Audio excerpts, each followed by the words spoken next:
retos. El primero de ellos es revalorar la formación técnica de nuestros jóvenes, en donde en México es poco valorada incluso por el sector empresarial, y a través del modelo mexicano de formación dual hemos logrado que nuestros alumnos tengan un ingreso importante. Hay una empresa en el Estado de México, específicamente en Toluca, que se encarga de hacerle todos los plásticos a Coca-Cola. Y todos los alumnos que ahí, todas las personas que ahí trabajan son egresados de nuestra institución con un ingreso mayor a los 40,000 pesos mensuales, que serían como $6,000 más o menos, $7,000 mensuales. Tienen $3,500 mensuales. Es importante para ellos que están todavía estudiando, pero que además ya están aportando al ingreso de la familia.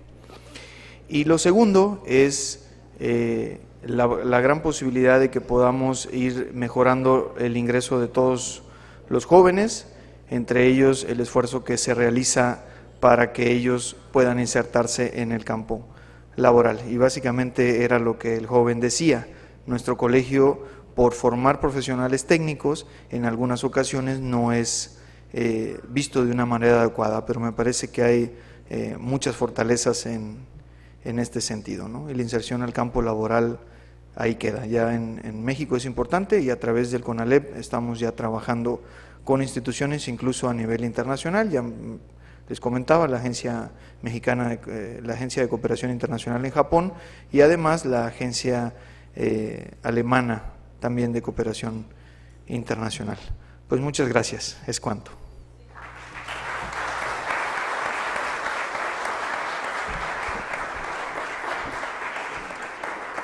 Bien, muchísimas gracias al señor Pedro Jesús García por su conferencia. Ahora escucharemos al señor Gilberto Alfaro, miembro del Consejo Nacional de Acreditación, quien comentará las conferencias del señor Araneda y el señor García.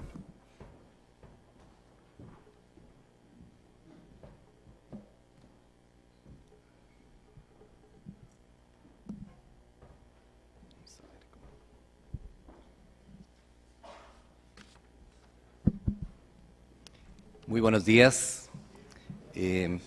Agradecer en primer lugar las dos presentaciones que han sido hechas y que nos dan una perspectiva de lo que está ocurriendo en dos países amigos, colaboradores del SINAES en muchas de las actividades que realizamos.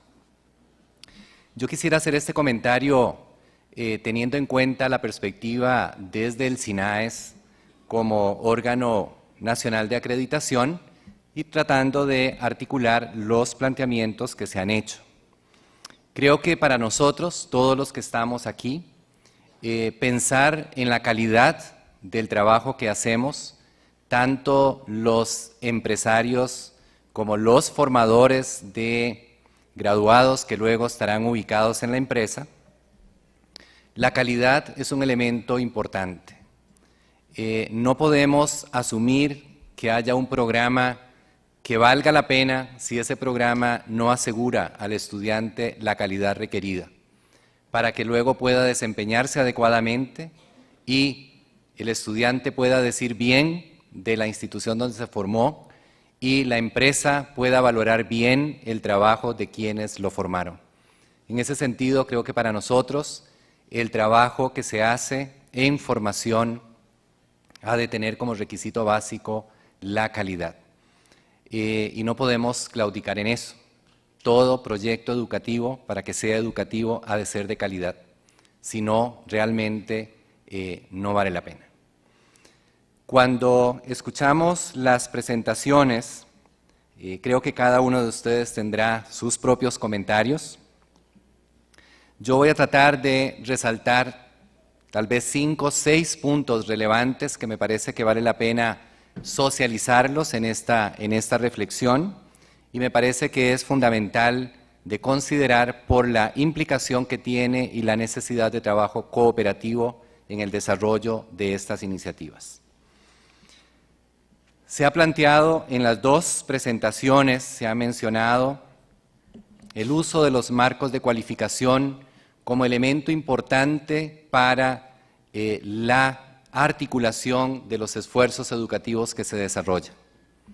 Creo que muchas veces estamos tal vez escuchando sobre temas que los vamos posponiendo muchas veces esperando a ver cómo funcionan en otro lado, y cuando ya en otro lado los han superado empezamos a aplicarlos nosotros. Creo que no se vale.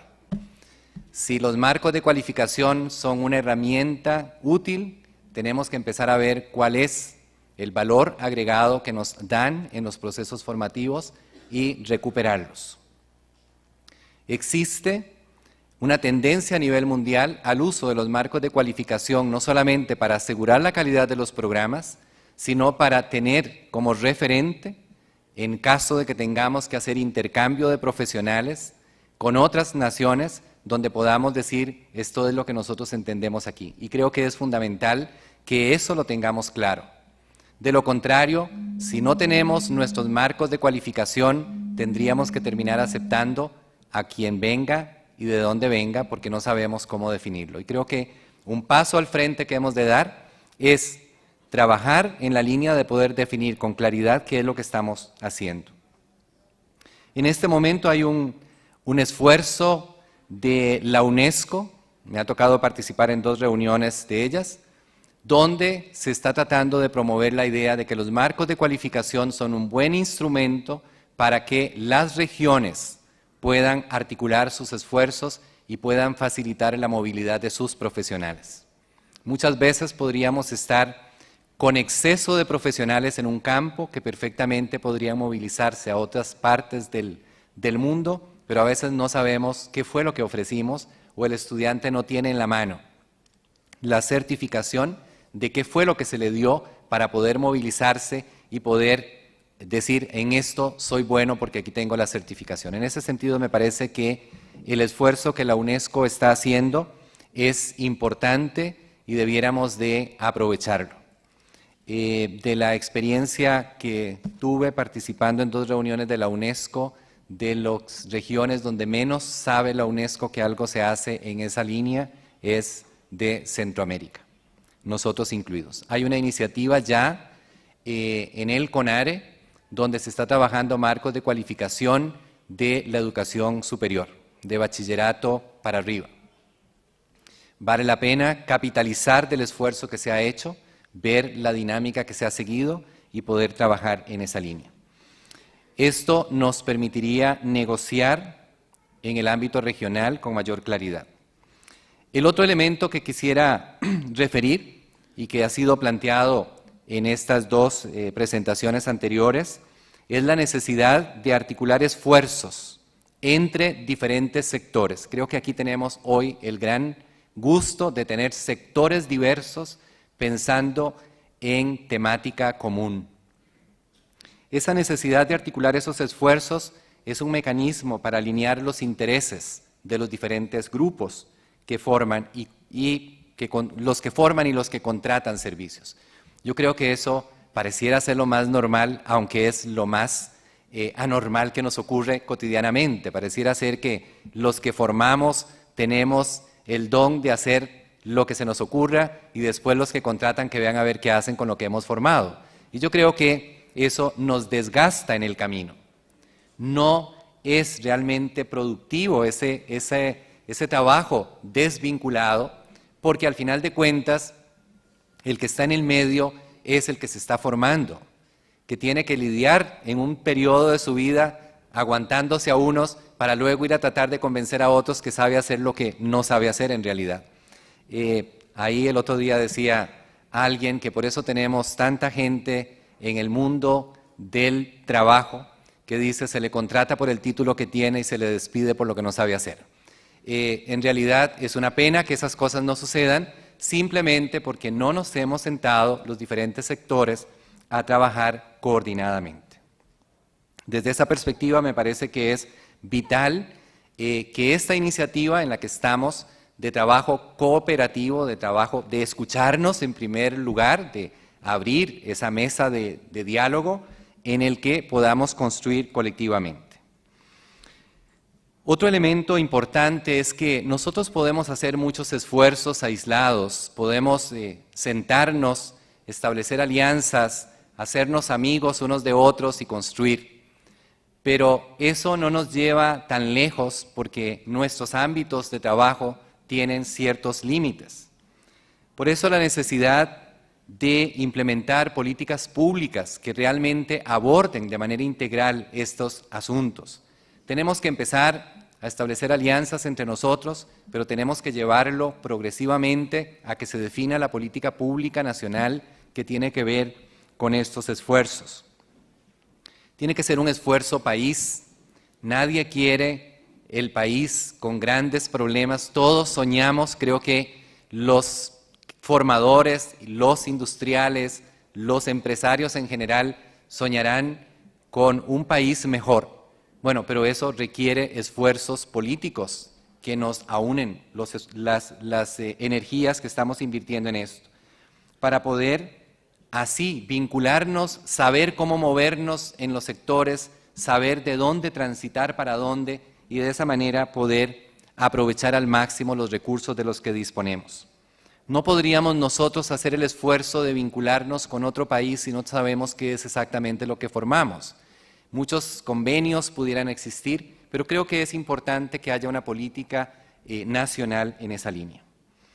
Por otro lado, es fundamental contar con un sistema oficial. Se ha planteado quiénes certifican, quiénes dicen, quiénes lo hacen, quién es el que al final de cuentas dice es esto lo que se hizo y cuál es el código que yo puedo buscar para decir realmente es creíble lo que esta persona está diciendo. Esa es una necesidad de poder de manera oficial contar con esa instancia de certificación que permita homologar cargas curriculares. O sea, que nadie diga que aquí recibió un curso que realmente le forma si el curso no tiene el tiempo necesario, porque no es solamente el entrenamiento, es también la transformación de la visión de esa persona, de sí misma y del trabajo que realiza. Tenemos que aprender a valorar el trabajo.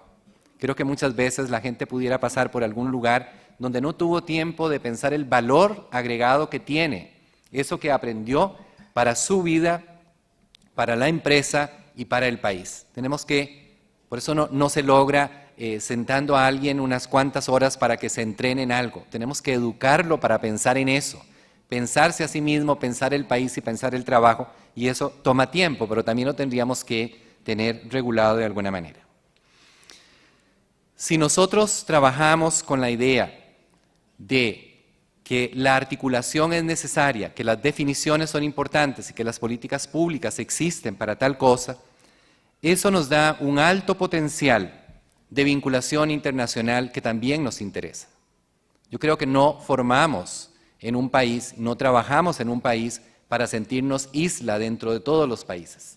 Lo lógico sería que tuviéramos vinculaciones entre países porque eso es lo que nos permite crecer, nos permite repensar lo que hacemos, nos permite movilizar las acciones que se desarrollan.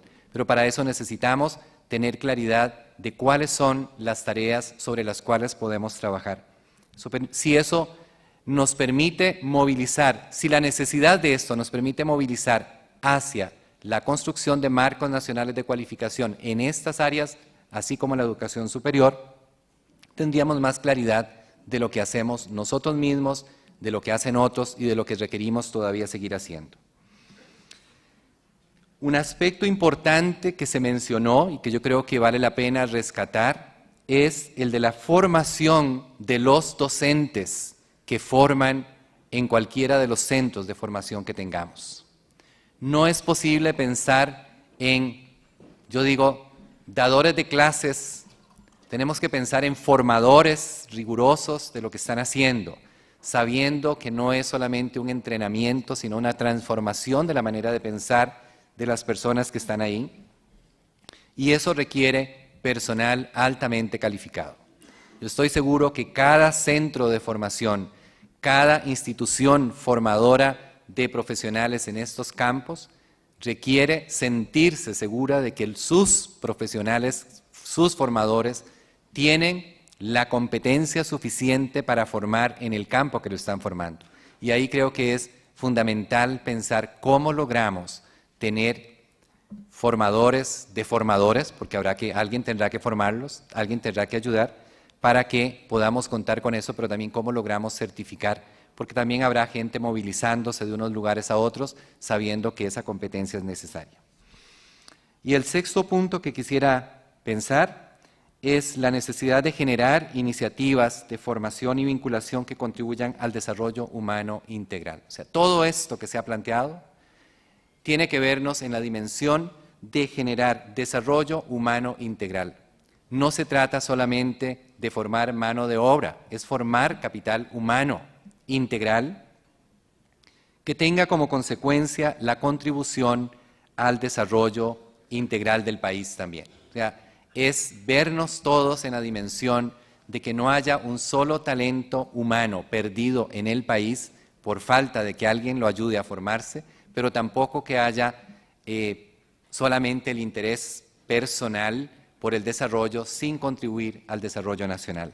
Y en ese sentido me parece que nos dejan planteado, habrá que revisar con detalle cada una de las presentaciones y creo que eso será trabajo posterior de sentarnos en cada uno de los centros para ver cómo lo que se ha estado discutiendo en estos 2 días lo hemos de incorporar a nuestra discusión, a nuestro discurso de crecimiento de las empresas y de los centros formadores para poder ir desarrollando una cultura de reflexión profunda sobre el tema de la formación y el tema de la vinculación empresa y formadores para poder contribuir significativamente al desarrollo del país y no circunstancialmente que alguien hace una buena cosa aquí, sino es una política nacional de desarrollo en esa línea. Con estos comentarios yo quisiera dejar aquí, cada quien de ustedes tiene sus aportes, sus reflexiones y creo que tenemos ahora un espacio para participaciones de ustedes. Muchas gracias.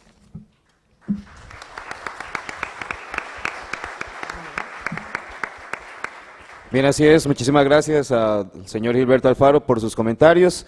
Y en este momento vamos a habilitar un espacio para preguntas y comentarios. Los interesados únicamente deben de levantar la mano para facilitarles el micrófono.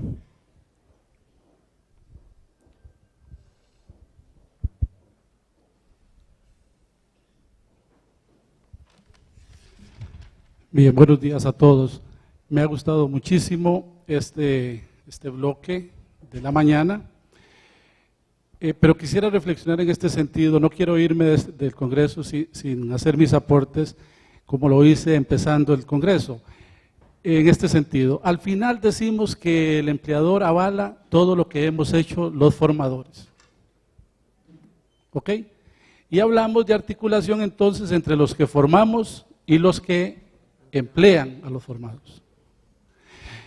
Pero ¿no será que primero hay una tarea de articularnos nosotros como sistema educativo?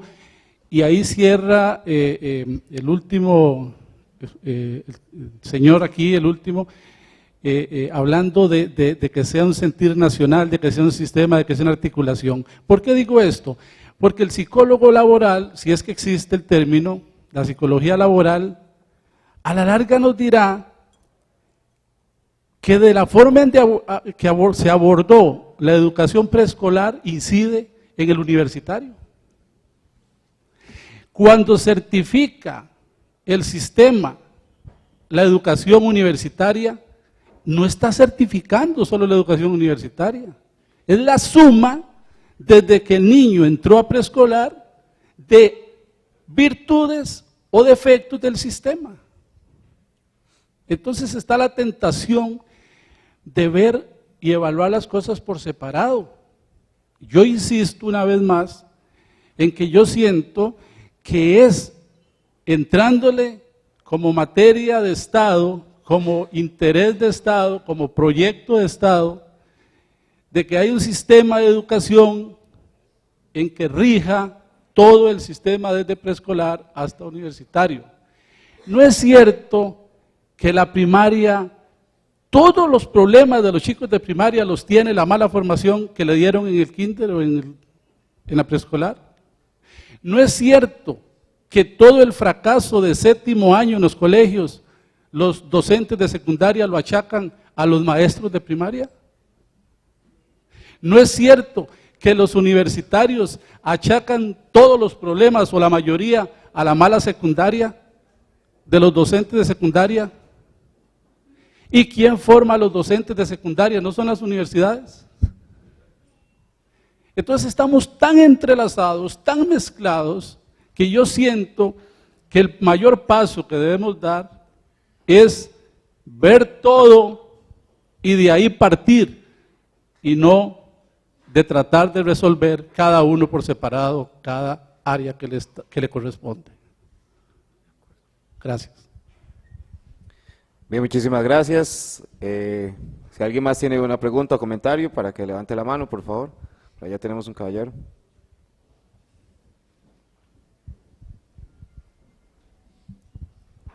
Muy buenos días, muchísimas gracias al doctor Hernán Anera, a don Pedro Jesús y los comentarios de don Gilberto. Creo que en la misma línea que planteaba el compañero que me antecedió, Costa Rica, digamos, no existe todavía como algo creíble en el sentido de en qué etapa estamos de este proceso.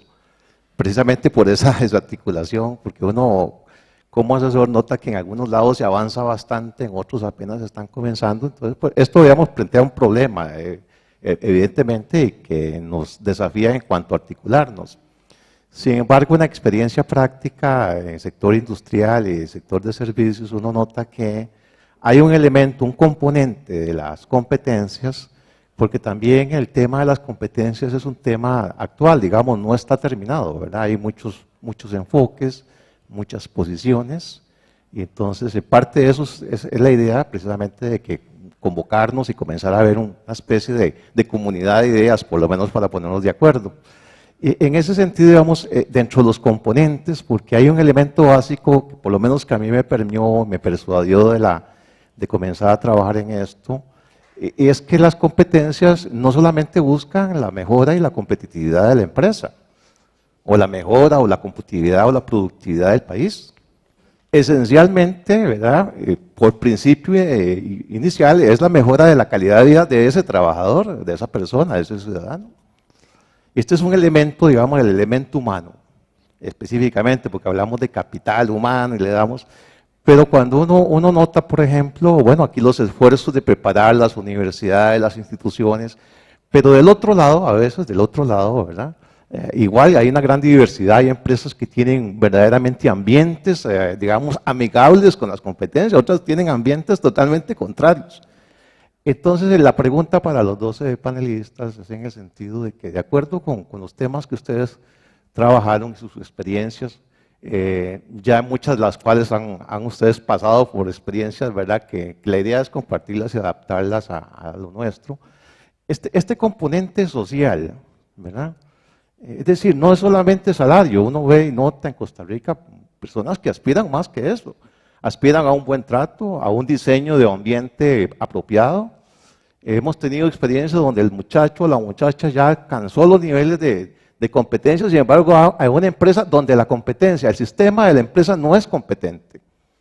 No hay un diseño, digamos, uno podría certificar que esa organización no es competente y siempre exige gente competente. Y esto produce, digamos, una gran frustración. Entre otras cosas, en Costa Rica está produciendo la migración de muchos profesionales y técnicos a otros países. Prácticamente todo lo que abonamos en capital acá se lo lleva a Alemania, por ejemplo, o otros países en general. Entonces, esa parte me gustaría en sus experiencias, lo que nos puedan recomendar, porque vemos mucha estadística y eso es fundamental, pero también esta parte, este elemento social, humano, ¿cómo trabajarlo también? Porque en Costa Rica somos muy sensibles a ese tipo de cosas. Queremos no solamente que sea un trabajador o trabajadora competente, sino también feliz y un buen ciudadano. Queremos entregarle, digamos, esas posibilidades. Y a veces estos ambientes de las organizaciones no lo vemos, ¿verdad? No hay como un programa para decirle a las empresas, excepto las multinacionales algunas, que tiene que también existir un sistema competente, una organización, una gestión competente interna, ¿verdad? En muchos casos, digamos, los salarios van muy por debajo a veces de lo que realmente se produce en el desempeño. Las evaluaciones de desempeño a veces no coinciden con el esfuerzo que hace un grupo de trabajadores. Entonces, efectivamente ahí no se satisface bien y se genera un conflicto. Gracias.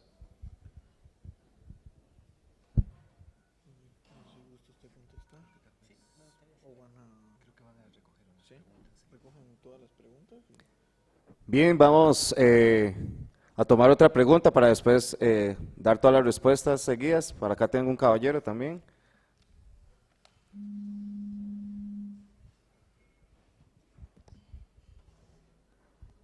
Buenos días.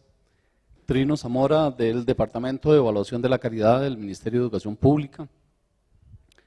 Un poco las charlas de ayer más las de hoy nos siguen diciendo que el país que tiene tanta información como la que tenemos nosotros, vemos cómo resumimos en el estado de la nación o en el estado de la educación la información que de por sí tenemos, pero que de alguna manera no hemos logrado reunir para a partir de ella tomar decisiones. En educación técnica a veces tenemos la memoria como muy corta. Acordémonos que a finales de los 90 se creó una figura que se llamó el Sistema Nacional de Educación Técnica para la Competitividad, CINETEC. Fue un esfuerzo en donde el sector productivo, las cámaras empresariales, los ministerios y los entes formadores se reunieron para hacer propuestas a nivel de país. Y eso está documentado, ahí están los materiales. Me acuerdo que tuvimos la presencia del CONALEP, por acá en Costa Rica, 99-2000. Me acuerdo que hubo 2 carreras de los colegios técnicos que estaban diseñadas por competencias, se trajeron los planes de estudios, se llevaron a los industriales, se adecuaron a las necesidades costarricenses y se pusieron en ejecución. Anteriormente a la UTN, cuando estaba segregada, nos acordamos del CIPET, cómo el CIPET inició todo un proceso de enseñanza basada en normas de competencia a través de los profesores de educación técnica. O sea, hay una serie de elementos que cuando uno dice, bueno, ¿y qué hicimos con toda esa experiencia? ¿Qué hicimos con toda esa información? Todavía hoy estamos hablando en 2014, estamos hablando de 14 años de tener la información y no hemos actuado. Todavía seguimos pensando, me acuerdo que con la Cámara de la Industria Alimentaria, que fueron los más comprometidos, elaboramos el famoso Decreto de Educación Dual, que está vigente desde el año 2002, ahora en la Asamblea Legislativa, la Ley de Educación Dual. Pero la gran pregunta es, luego de que hagamos la norma, ¿la vamos a aplicar? O sea, vamos a tomar la decisión de efectivamente, ya construida la norma, aplicarla. Creo que este rato de reflexión, este rato en que estamos acá, es necesario que digamos, a partir de ahora hay que actuar. Me gustó una frase por ahí que nosotros la decimos diferente aquí en Costa Rica, que nuestro compañero de Chile nos decía. Aquí tenemos una frase también que dice que lo excelente es enemigo de lo bueno. Esa gente que se espera hasta que tengamos todos los elementos, todo esté perfecto, tengamos todos los recursos, vamos a empezar, si no, no empezamos. Y pareciera que eso nos sigue todavía carcomiendo. O sea, si esperamos esa excelencia, nunca vamos a empezar con lo bueno que ya hemos elaborado. La educación técnica a nivel de colegios técnicos del Ministerio de Educación Pública, a través del INA y a través de las universidades y parauniversitarios, o sea, deben tomar la decisión. Costa Rica debe pensar, al igual que en Chile, el asunto de la minería o en México, además de las transnacionales que vienen aquí a invertir y a llevarse el recurso humano o el talento humano, en qué Costa Rica es bueno y que entonces vamos a tener que nuestras personas deben arraigarse a la producción nacional. O sea, ¿en qué es lo que nosotros tenemos que concentrarnos, además de darle recursos humanos a las transnacionales que vengan? ¿Qué pasa con las empresas que vienen durante un periodo de tiempo y luego se van? O sea, ¿qué acciones vamos a tomar en estos casos? ¿Les vamos a seguir mintiendo a nuestros estudiantes? Estudien eso porque en algún momento regresarán las empresas bajo ese, que las van a poder a ustedes contratar. O lo más grave, lo comentaba aquí con la compañera, de pronto sale en la prensa y en televisión, fulanito de tal se lo llevó tal país para que fuera a trabajar allá, y nosotros todos felices y aplaudimos. O sea, que estamos perdiendo todo nuestro potencial humano, todo nuestro talento se está yendo a otros países, que es lo que nos vamos a dejar nosotros acá como talento humano, precisamente porque estamos felices porque nuestros muchachos de excelencia se nos van. Entonces, creo que sí, ya es momento, tenemos mucha información, tenemos muchas cosas que debiéramos empezar a actuar. Por ejemplo, un reto muy importante y rompería con la tradición costarricense. ¿Qué pasaría si hoy los empresarios hacen una huelga y paran su producción porque los especialistas que se están formando en los diferentes centros no responden a sus necesidades? Dicen, vamos a cerrar porque lo que nos está llegando no es lo que nosotros requeríamos. Y no lo que tradicionalmente se ha hecho, y es que yo quiero ir a buscar trabajo, entonces hago una huelga porque no tengo trabajo. No, ¿qué pasaría si los empresarios dicen, no, alto, ya, necesitamos que se forme el recurso humano que se requiere? Creo que eso también movería un poco la toma de decisiones en este país. Muchas gracias. Bien, muchísimas gracias por el comentario y a ver si los señores panelistas toman los últimos dos comentarios para ver si finalizamos con esta parte de preguntas y comentarios.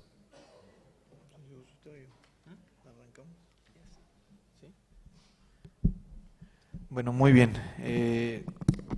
Yo de manera particular creo que es importante este proceso de reflexión que ustedes están teniendo. Sí, efectivamente, en México, en el caso de México, tuvimos que entender primero dos grandes cosas. El primero fue reconocer que no estábamos produciendo lo que el sector productivo consume en materia educativa. Segundo punto importante es que efectivamente también nosotros tenemos fuga de capital humano, tan es así que quien inventó la televisión a color es mexicano, pero la patentó en Estados Unidos, porque no hubo quien creyera, ¿no? Esto ya tiene muchos años, pero eso seguía ocurriendo, sigue ocurriendo y seguirá también ocurriendo hasta que nosotros no formemos a jóvenes que demanden, que cumplan con las necesidades del sector productivo. Ojo, es importante no hacer también trajes a la medida de una empresa en específico. No, eso no, de manera particular lo digo. Hay que hacer jóvenes que tengan la habilidad de funcionar en un sector productivo específico, pero no trajes a la medida. Es una opinión de tipo particular. Y una vez que entendimos esto, hicimos justamente el tema del marco curricular común, donde nosotros, todo el nivel educativo en el cual nosotros estamos, dijimos, ¿cuáles son las competencias básicas que un joven debe de tener, independientemente que tú te dediques al sector productivo industrial o tú al sector productivo, al sector de servicios o tú al área agrícola, etcétera? No, vamos a ponernos todos de acuerdo para generar competencias básicas, algunas incluso son competencias blandas. ¿Qué sucede? Los jóvenes de alguna manera estaban siendo formados de muy distinta manera y esto fue ponernos de acuerdo para desarrollar algunas competencias en específico que les mostraba yo el cuadro, se ven en los primeros niveles. A partir de ahí hicimos cuerpos colegiados de trabajo en donde están incluidos el sector productivo, el sector de servicios, el sector educativo e incluso padres de familia. Porque también nos sucedía que el profesor del bachiller le echaba la culpa a lo malo que fue el profesor de la secundaria, el de la secundaria lo malo que fue el profesor de la primaria, el de la primaria preescolar, el del preescolar le echaba la culpa al padre de familia y el padre de familia le echaba la culpa a que el abuelito fue terrible y por eso el niño salió tan malo. Y no acabábamos, y echándonos culpa nunca solucionamos nada, hasta que no nos pusimos de acuerdo y nos pusimos a trabajar. No fue un proceso, incluso no es un proceso terminado, y no lo será nunca. Muy buena su frase, por cierto. Si esperamos que todo esté debidamente planchado, como decimos en México, pues nunca vamos a terminar. Comencemos, seamos valientes y salgamos hacia adelante.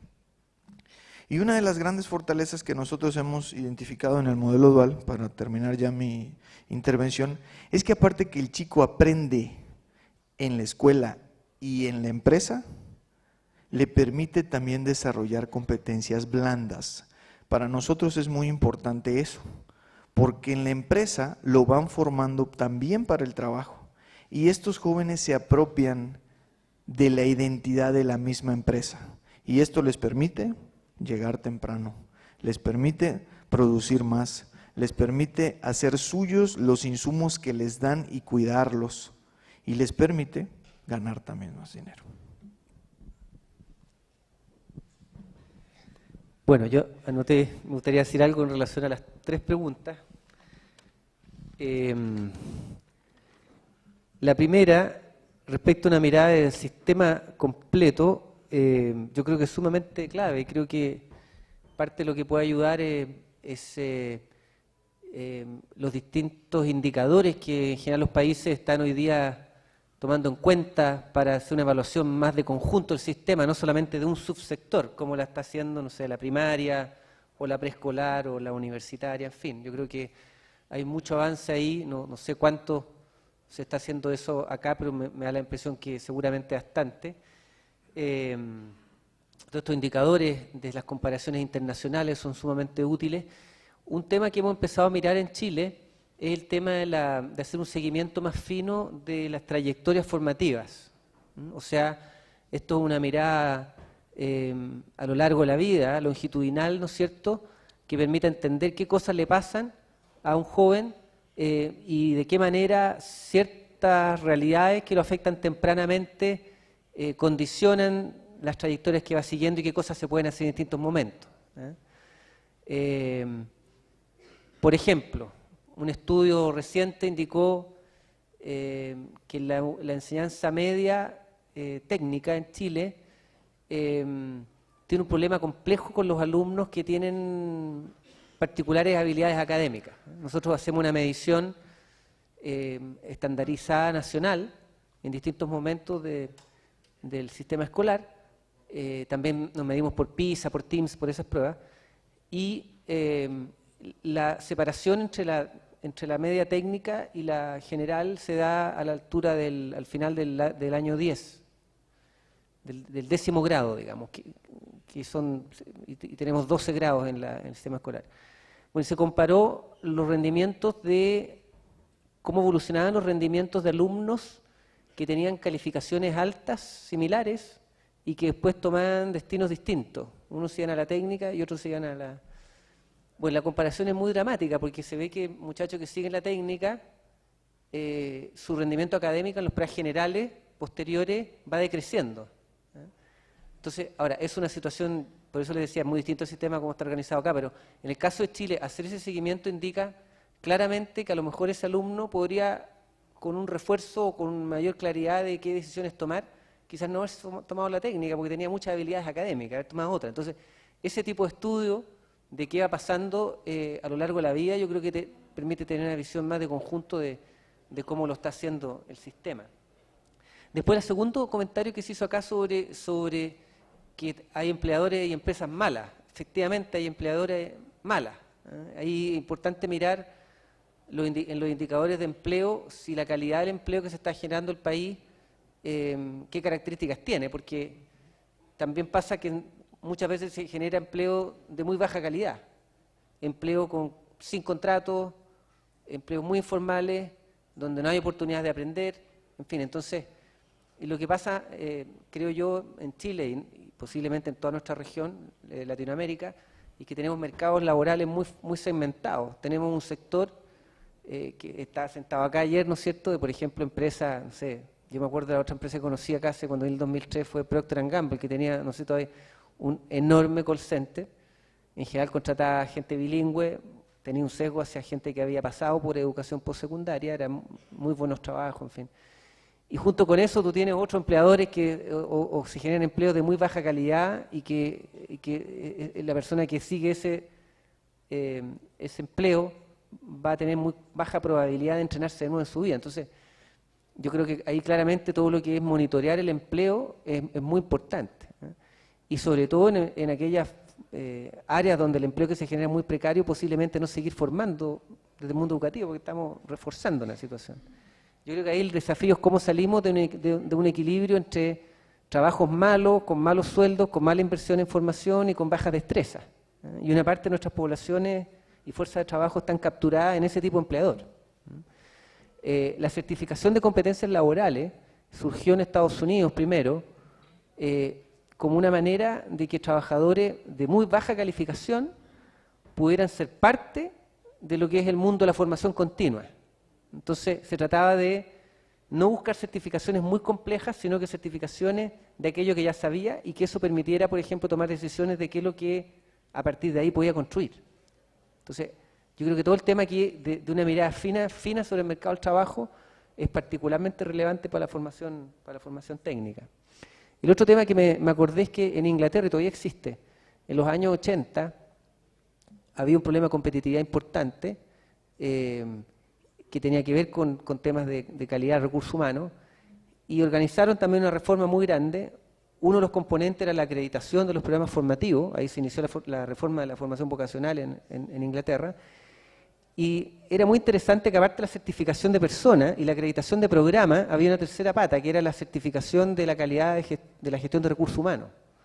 Entonces ellos promovieron desde el Estado un sello que se llamaba Investors in People, inversionista en la gente. Entonces, era muy interesante porque en el fondo certificaba la calidad de la gestión de recursos humanos, y después en ciertos nichos donde faltaba mucha gente, donde las empresas competían por los postulantes, este sello era como decirle a los postulantes: mire, yo soy un empleador con el cual usted va a tener un promedio de entrenamiento al año de tantas horas, donde va a tener una evaluación de desempeño anual por lo menos, en fin.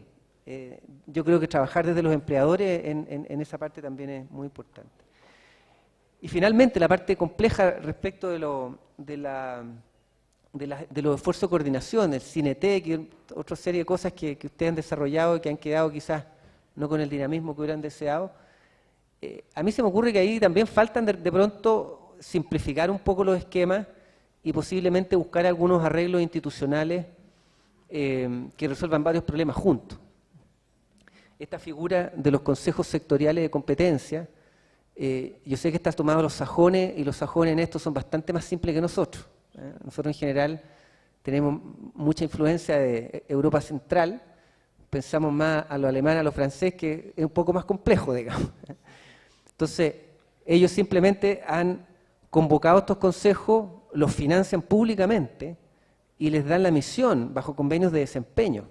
O sea, estos no son sindicatos patronales, sino que son representantes, líderes de empresas con un convenio de desempeño público para que generen información que es difundida como un bien público y que es relevante para definir dónde conviene certificar competencia, qué es lo que significa un técnico medio, qué es lo que significa un técnico superior desde el punto de vista de los requerimientos del mundo formativo. Y ese es un insumo para el proceso formativo. Entonces, yo creo que nos pasa mucho que tenemos muchos acuerdos muy cupulares a nivel político. Yo creo que en todos nuestros países los presidentes de las confederaciones empresariales cada cierto tiempo se dan abrazos con los ministros de Educación o del Trabajo, pero eso no tracciona una agenda más concreta. Entonces quizás ahí hay que pensar un poco más instrumentalmente cuáles son las figuras, y esta de los consejos sectoriales es una en la cual quizás vale la pena pensarlo, porque yo creo que no son muchos recursos y puede ser un elemento de información y de dirección de los sistemas de formación técnica muy relevante. Bien, muchas gracias, don Gilberto. No sé si tiene algún comentario. No, listo. Bien, entonces, de esta manera estamos culminando con esta parte de la mañana, así es que agradecemos a don Hernán Araneda, a don Pedro Jesús García y al señor Gilberto Alfaro, los panelistas del día de hoy, para que les regalemos un fuerte aplauso, por favor.